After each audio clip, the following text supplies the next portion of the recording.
fire and hot mess. Won't bring you church dynamics, make you feel free of judgment. My podcast is the one to make you feel blessed, not shameless. Free from shackles and chains. I'm just not.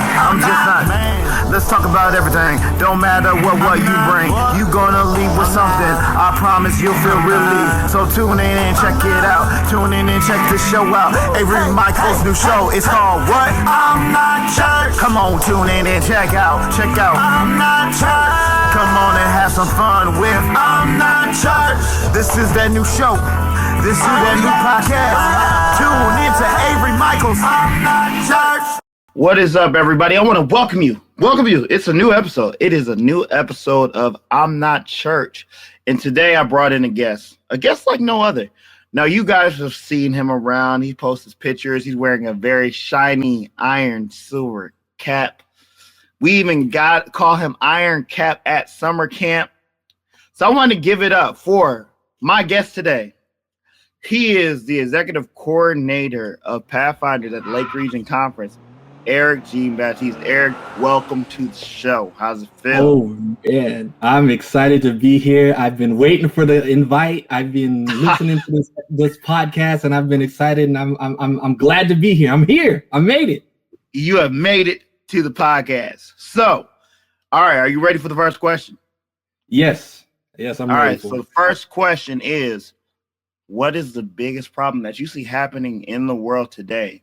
And what is something we can do to fix it?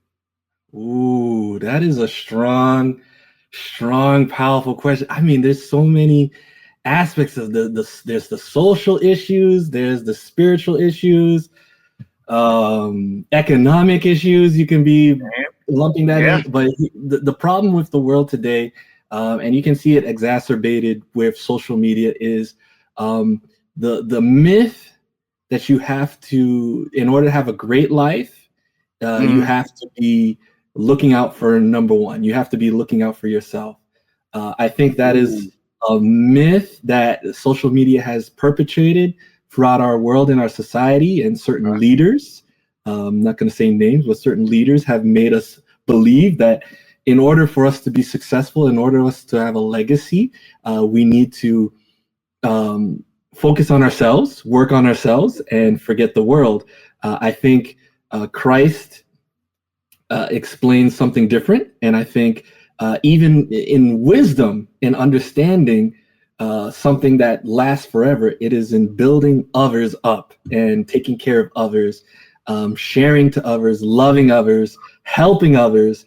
I think that is where true happiness comes from. That's where a lot of problems are solved. So that is I think the number one issue in the world today, that we are believing that we have to be selfish in order to succeed. And I kind of agree with that, because I feel like a lot of people, we definitely look at the world and we're like, okay, if I look out for myself, I can grow to that next level. I can reach that new heights. But I'm kind of like, when you're looking at yourself, I feel like then your world becomes lonely. And I feel like that's where a lot of depression and things come from, because people are too busy looking out for themselves. They looking left to right, trying to find who's around with me, who I got rolling with me, and they don't have anybody. And so it's kind of a very depressive mindset. Like, well, I was so busy focusing on me, I missed this opportunity to work with this person. I missed this opportunity to work with that because I was too busy focusing on my dream, my goal. And I feel like, that's a huge issue in the world today. We do look at that as like me. It's all about me. Like, I understand, but there is a difference between all about me and then focusing on your goals. There's a huge difference where people miss that difference. Like, it's okay to focus on your goals, but when you're focusing on your goals, don't push away other people that you could help, push away other people that you can help guide, and everything like that. Your goals can still be the main thing, but don't subline yourself where it's only about me. I can't help y'all because I'm too busy focusing on my stuff. That's a good answer. Very, very good. I like that. Thank you. Hey. All right. Second question. Now this one may hit you. You are a Pathfinder coordinator. Yes. You're the executive coordinator for the conference. So do you feel like the Pathfinder ministry is dying out in churches? Ooh, this is something that you have to. Wow, this is something. There's so many levels to it. There's so many levels. There's the conference level, and each conference, each union, each division is different. If you're looking at the world, you can say Pathfinders is the strongest ministry in the Seventh-day Adventist denomination. I think that people are afraid to say that they're Seventh-day Adventists, but they're not afraid to say that they're Pathfinders, especially when you go internationally. Pathfinders is more recognizable than anything else in our church. You tell people outside of our church, oh, Sabbath school. They'll be like, what is Sabbath school? Oh, you talk about the sanctuary. The sanctuary? Who studies the sanctuary? But then you say Pathfinders, those guys that wear the scarves and wear the tan shirts or the white shirts or the gray shirts or whatever shirt they're wearing. They'll say, oh, those guys who march in the streets. Oh, those guys are awesome. So Pathfinder ministry, I think, is as strong as it's ever been. I believe it's everywhere. During the pandemic, we had Lake Union Club Ministries Academy had hundreds of people in the Zooms from all around the world. Pathfinders are everywhere. So Pathfinders on a global level is as strong as it's ever been. Is it dying in conference to conference? It depends on the conference, depends on the situation, depends on the mindset of the majority of the pastors in that conference, but it's on the rise. The pandemic did hurt it when people were trying to get back into the routine, but we're starting to see the numbers rise back up. So Pathfinder ministry is stronger. I mean, even in Lake Region, we were lower numbers, but now our numbers are getting back up. Our TLT boot camp, we had in the dozens of TLTs there. So nice. Is club ministry dying? I strongly say no, it's not. I think it's growing. The rate of growth, it depends on the conference and the division and the union. But internationally, it is everywhere. It is prevalent. The social media group that I participate on Facebook, we have 103,000 people in that group. And we grow at the rate of about 200 to 300 a week. Lake Region and our small conference with our Pathfinders, we have approximately 4,000 in our Facebook group. And we grow at a rate of about 50 to 60 to even 100 a week. And that is Lake Region with very few Pathfinders. And yet people from around the world want to see what we're doing. So that's encouraging. So club ministry is on the rise. All right. So what is, like, as a coordinator, what do you do kind of like to push it? Because, you know, me and you, like, I'm an executive coordinator, Cam, you're executive coordinator of Pathfinders. Like, we've gone to other churches and we've seen churches where they have nothing happening at all. Like, where we're like, y'all don't have any nitwit of a little something. They're like, no, we don't have anything going. So what do you do as a coordinator to kind of get them to get started, push them to try to get back on it when they used to have and things like that? Yes. So there's two kind of scenarios that you'll find in Lake Region. One, 0 Pathfinder age children, and then the pastor and the leader say, oh, we don't have Pathfinders, we don't need them. So then you say, hey, the data is there. When you have Pathfinder ministry, you have active young adults. All right. So I'm going to look at the screen for anyone who's listening from Lake Region, and, you know, because that's one of the age groups they're like saying, oh, we don't have any. And it's like, well, maybe if you empowered young adults to be Pathfinder leaders and had thriving clubs, you'd have more young adults. And then next thing you know, if then you have children, and children bring what? They bring parents. Parents are young adults. And what do parents bring? They bring tithe and offering. So Pathfinder, so you tell that to a pastor and a church that has no Pathfinders, and then they start seeing it. Oh, yeah. And then you tell them the other numbers. Most of our baptisms in Lake Region Conference are Pathfinder age children. The data says, in understanding our dynamics of age groups and stuff like that, the age group of people who will make a decision to be baptized and stay in the church are Pathfinder age children. Once you go beyond that, the rate of acceptance goes dramatically lower. So what do you want in your church? You want Pathfinder age people. How do you get that? You go, if you have none, you go into the community. Let's give an example. All Nations, they don't have that many because there's a club that's not too far that's very filled with resources in Pioneer Memorial. So what does that youth pastor do? He goes into the community and he finds people that need help with their children. We need help. I've only got this amount of hours in the day and I have to work weekends because I have to work 2 jobs. Can somebody watch my kids on the weekend and teach them, values, how to take care of themselves, how to do all these kinds of things? And that's what Pathfinder does, as well as give some Bible knowledge and stuff like that. So that's one way to bring them in. The other way is if they are Pathfinder age children, and now people are hesitant because they're saying, I don't know how to do it. I'm not a master guy. And that's my other job where I come in and I say, oh, then we come in and we gonna teach and we gonna help you and we gonna build you up. So then you can get your kids to big events like Gillette, and then you'll see the baptisms, you'll see the growth in your church, you'll see the activity in your church, and then you'll say, oh, wow, why didn't we do this before? And that's what I've been saying all these years in Lake Region as the executive coordinator. And I like that because you're pushing kind of like, okay, you got to invest. And I like how you said invest in the young adults. And I think that's what a lot of churches are kind of missing out on, that opportunity.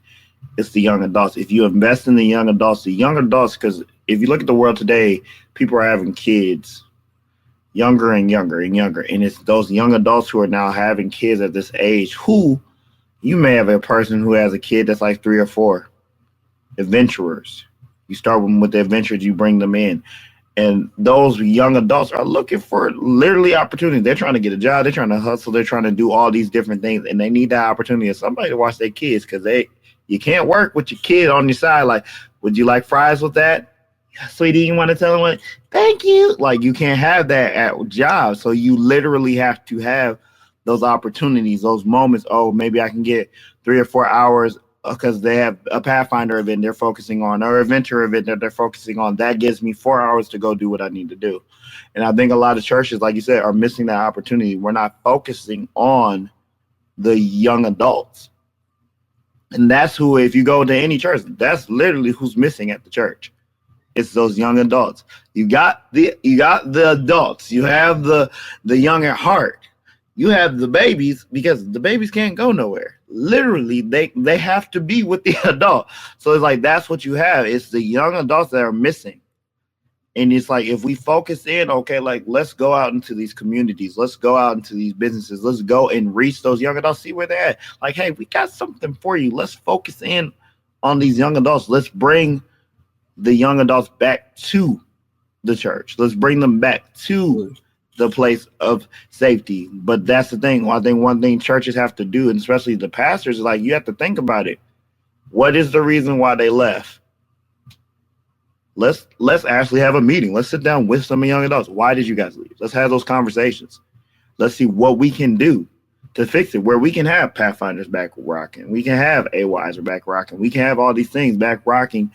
We can have more tithes and offering coming in because you're investing in them and they see you investing in them. So let me invest in your church. Let me help and support your church. And let me add to that, Avery. Another thing that I always like to do in youth ministry is not just ask, why did young people leave? Because there's a million questions and it's all different from each person to person. What I like to focus on is, why did some stay? And those who stayed, the young adults who stayed, and if you even look at Lake Region, the young adults who stayed, okay, I'm only looking at the one exception because I've checked through this. Okay, you're the only exception. And I've told you this hundreds of times. But if you look at the young adults who are active in working in Lake Region, who are elders or clerks, or you know what they're doing? They're doing Pathfinder ministry. They are coordinators. They are directors. They are counselors. They are assistant junior camp directors. Okay, Kit Kat was in TLT boot camp. Okay, I seen pictures of her back in TLT boot camp, and she was active in that ministry, and now she is a benefit to the conference, a benefit to churches, because now she brings her expertise and her love for helping young people. And that's what the reason young adults left is, one, we got complacent and we just expected them to stay and they were already on the way out. And two, we didn't empower them.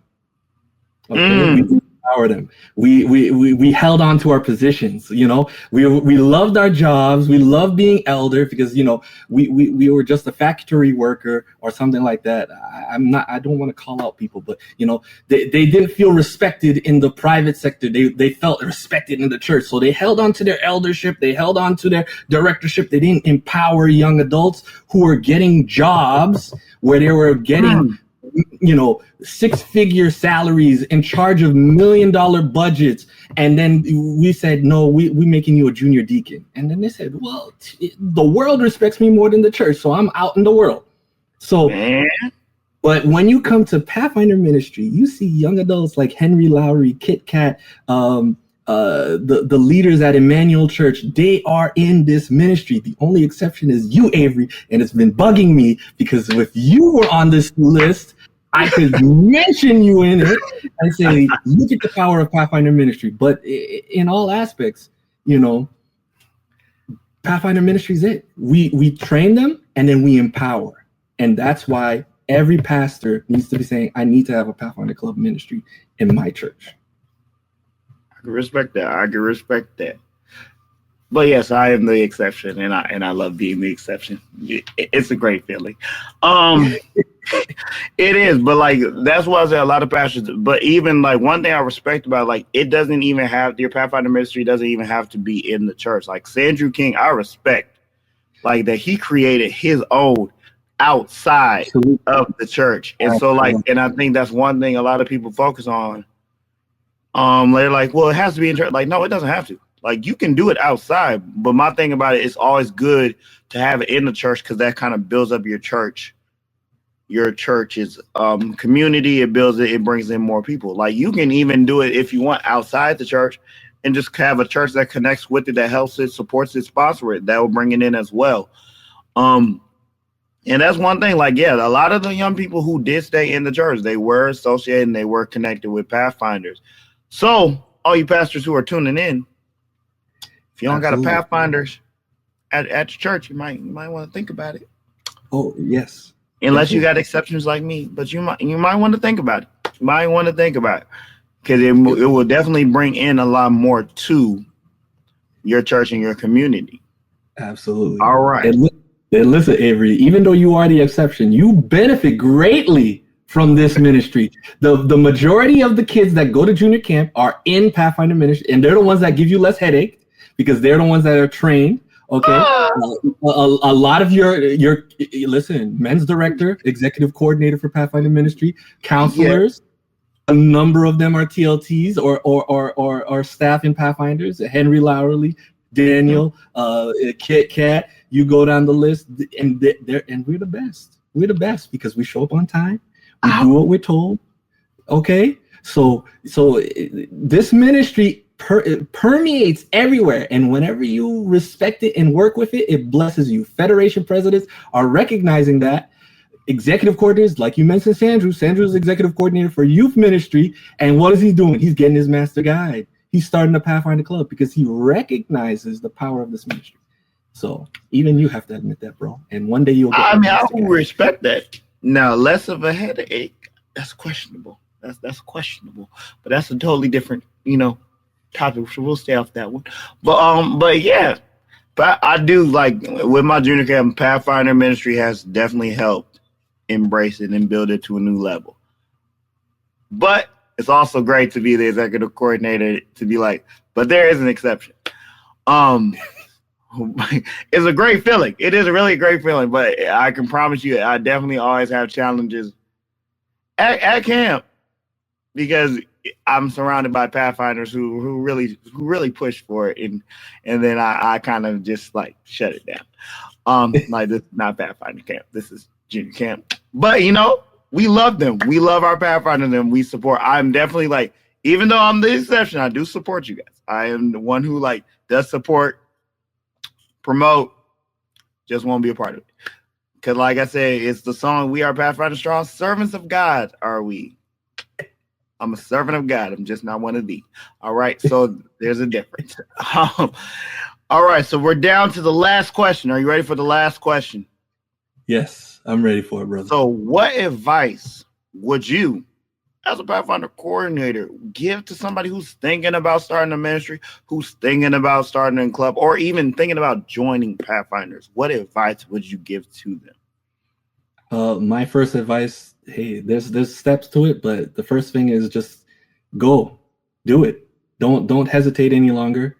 Don't be afraid. Continue to pray and ask God's guidance, but just go forward.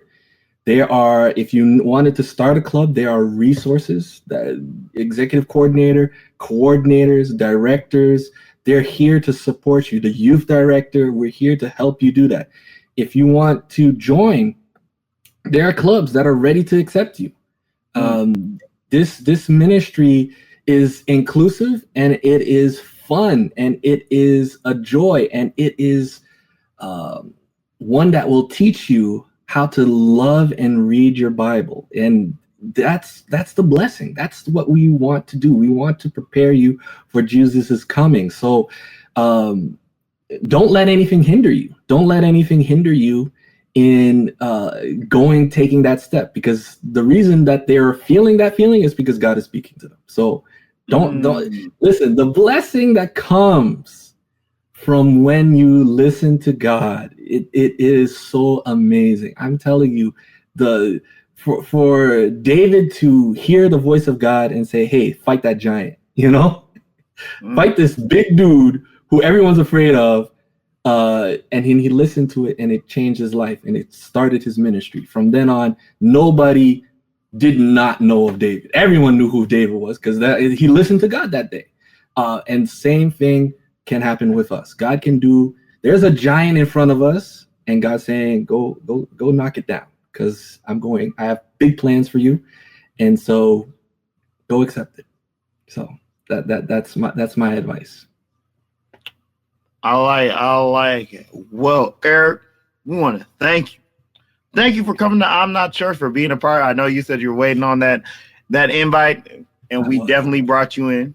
We definitely, I kind of felt that, because I was like, wow, like Eric's been liking a lot of our videos. I was like, oh, he's probably waiting on his invite. So I was like, let me get that invite in. So we brought you in.